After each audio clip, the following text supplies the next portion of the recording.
The 20th anniversary of Kingdom Hearts is upon us, and it's a game that I enjoyed a bit when I played it. Definitely had a lot of frustrating moments, although that's more so on its sequel. Many people talk about how the Disney characters don't really add anything to the game, and that's a criticism that gets a lot of discussion. However, something I don't ever see really brought up is how the Final Fantasy characters tie into the grander narrative. There are tons of Final Fantasy characters, especially in this first game, but as a big Final Fantasy fan, I noticed that they're a lot different than how they're typically portrayed. So today, I'm going to be looking at every individual Final Fantasy character in the first Kingdom Hearts game and seeing if their inclusion really adds that much, or if they could just be replaced with original characters. So, the first Final Fantasy characters you really get to meet are Selphie from Final Fantasy VIII, and Tidus and Wakka from Final Fantasy X. Now, I'm going to preface this with something. I haven't actually played either of those games. However, I think this entire inclusion is incredibly odd. Not only are they all just thrown into Destiny Islands, they're like children now. I mean, from what I understand, Selphie is a childish character, I guess.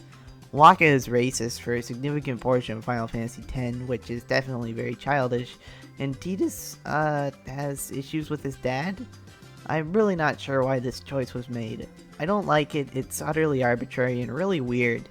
Maybe it's just because Tidus and Wakka are kind of associated with beach settings and Destiny Islands is, well, mostly beach. Alright, so you get to Traverse Town, and the first Final Fantasy character you encounter here is Leon, who is supposed to be Squall from Final Fantasy VIII. Apparently the reason the name Leon was chosen was because Nomura wanted to surprise people playing the game? Whatever. Surprisingly, despite his name being the only one changed, he's actually one of the few Final Fantasy characters who stays very true to his source material. Again, I haven't played Final Fantasy VIII, so you can correct me if I'm wrong there, but at the very least, his design is near identical, and his personality seems very similar to me. That being said, his presence doesn't really add that much for me. I do like the detail that he cares about the Dalmatian home because his love interest in Final Fantasy VIII had a dog, though that's cute. Yuffie being here doesn't really make any sense at all to me. We're finally getting to characters who are actually in games I played, and while I like Yuffie finding her home game, here she doesn't really add much of anything.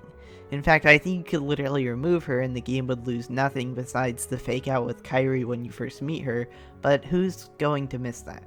I honestly don't have much else to say here. I do think it's a bit odd that Yuffie and some other Final Fantasy VII characters are hanging out with Leon, who is supposed to be from Final Fantasy VIII, but it's whatever.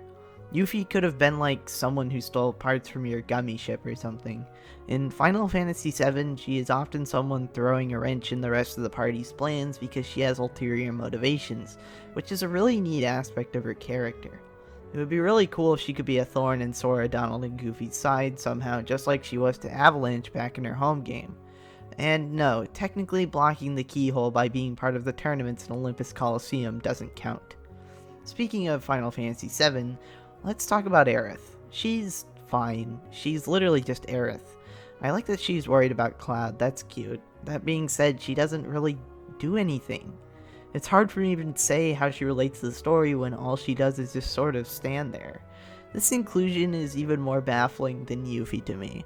Erith in Final Fantasy VII represents a lot, but most importantly, she's sort of a human representation of the planet itself in a lot of ways. She's the one who sacrifices herself for it, and her death is part of what leads to the planet's life being directly threatened by Meteor. Her name is literally an anagram for Earth with the letter I put in it. I think it'd be really fitting if she was a Princess of Heart and her being kidnapped by Maleficent and her cronies was a big turning point or oh shit moment where things start to get really bad. Or her dying could lead to Traverse Town being swallowed by darkness. Whatever the case, there's a lot of missed potential with her considering she is so thematically close to the heart of the game she's from. Cid is one of my least favorite characters in Final Fantasy VII, and they took away everything I disliked about him in Kingdom Hearts. He's no longer a weird spousal abuse apologia storyline. With that being said, I don't know why he had to be Cid from Final Fantasy VII. Cid is a recurring Final Fantasy character who is usually an engineer of some kind, so it's obviously cool that Cid is an engineer here in Kingdom Hearts. However, why this Cid specifically? I would have just designed an all-new Cid for this game. I mean, you could literally put any Cid here. I think you could have chosen a better one. That's what tradition is. After all, every new continuity has a new Cid. Granted, I know that's more work than using a Cid that's already established, especially one that's already been designed by Tetsuya Nomura, but I think it would have been cooler and definitely more in line with Final Fantasy's own Cid ethos. I don't hate his inclusion, and he's definitely one of the Final Fantasy characters I think feels most at home in his role. He's certainly a more fitting gummy ship engineer than Chip and Dale. Moving on from Traverse Town, we have to talk about Cloud. His addition to Kingdom Hearts is probably the most notable. After all, not only is he the most iconic Final Fantasy character to be included in the game, he is also the character who is most heavily affected by his portrayal in this game. In this game, Cloud is depicted as kind of a sad sack who isn't motivated to do much of anything really. In fact, of all the characters, he feels the most like an OC. His personality doesn't really match Cloud's more carefree but disjointed and slightly off-kilter personality from Final Fantasy VII, and his design doesn't really match Cloud that much either. He's a lot more like Vincent in this depiction. It's fun that he's a boss at Olympus Coliseum. I wish he took on a more active and helpful role in the plot, because Cloud wouldn't actually stand by while the world was ending. He went to sort of sit at a Coliseum all day. I appreciate that he got tricked by Hades though. Cloud does have a history of easily getting tricked by kind of obviously evil dudes. Our final Final Fantasy character of the day is Sephiroth. Barring the canonical existence of Sephiroth being the dark part of Cloud's heart, which doesn't really do anything for me, I actually think Sephiroth's inclusion is pretty cool. One of Sephiroth's defining traits for a lot of people is the fact that he's really strong, and the fact that he's a secret super boss here is a very cool way to represent that about him. Again, I just don't really appreciate how he's the darkness in Cloud's heart. That doesn't make sense to me. I'm not sure what Nomura was going for there.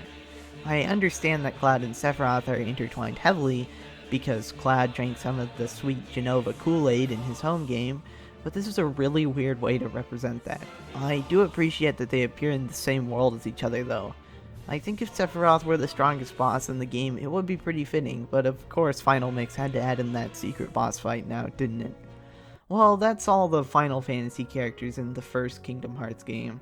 I plan on making multiple videos in this series as I play through more Kingdom Hearts and get around to playing more Final Fantasy games, but until then, this has been Arcade Everlasting, who really thinks the Kingdom Hearts games should just use more original characters, signing off. Thank you for watching.